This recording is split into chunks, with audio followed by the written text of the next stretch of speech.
अपने डर का सामना करें।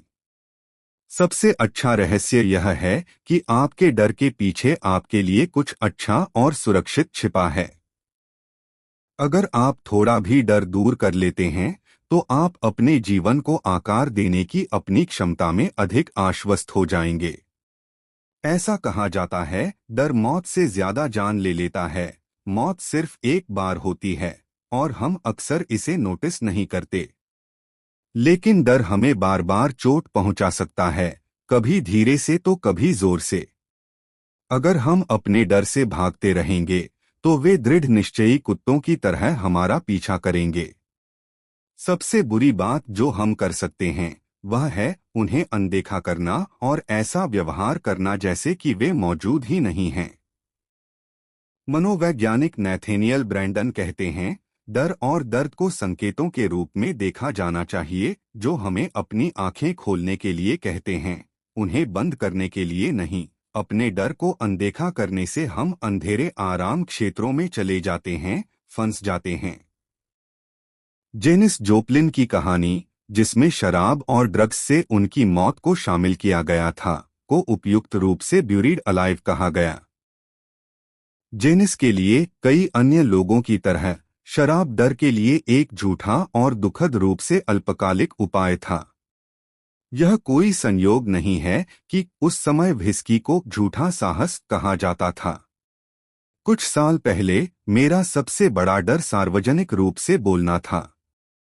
यह कोई सांत्वना नहीं थी कि यह डर कई लोगों के लिए नंबर 1 डर था, यहाँ तक कि मौत के डर से भी बड़ा। कॉमेडियन जेरी सीनफेल्ड ने मजाक में कहा कि ज्यादातर लोग श्रद्धांजलि देने के बजाय ताबूत में रहना पसंद करेंगे। मेरे लिए यह और भी ज्यादा तीव्र था। एक बच्चे के रूप में मैं मौखिक पुस्तक रिपोर्ट नहीं दे सकता था और अपने शिक्षकों से इसे छोड़ने की विनती करता था।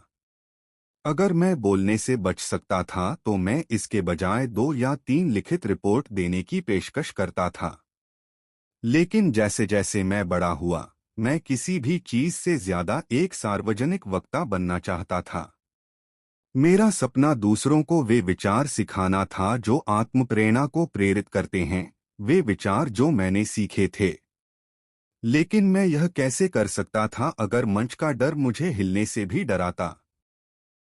एक दिन दिल्ली में गाड़ी चलाते हुए और रेडियो पर अच्छा संगीत खोजते हुए मैंने गलती से एक धार्मिक स्टेशन पर ट्यून किया जहां एक जोरदार उपदेशक चिल्लाया, अपने डर की ओर भागो, सीधे उस ओर भागो। मैंने जल्दी से स्टेशन बदलने की कोशिश की, लेकिन तब तक बहुत देर हो चुकी थी।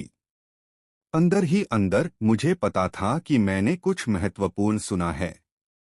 चाहे मैं कोई भी स्टेशन बदलूं, मैं सिर्फ ये पागल शब्द सुन सकता था, अपने डर की ओर भागो। अगले दिन मैं इसके बारे में सोचना बंद नहीं कर सका, इसलिए मैंने एक दोस्त को फोन किया जो एक अभिनेत्री थी।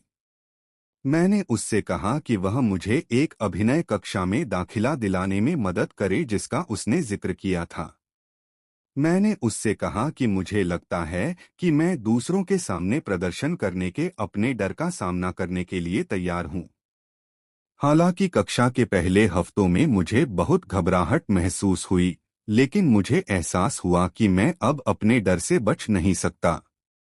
जितना मैंने इससे भागने की कोशिश की, यह उतना ही मजबूत होता गया। मुझे पता था कि अगर मैं इससे बाहर निकलना चाहता हूं तो मुझे पीछे मुड़ना होगा और डर का सामना करना होगा।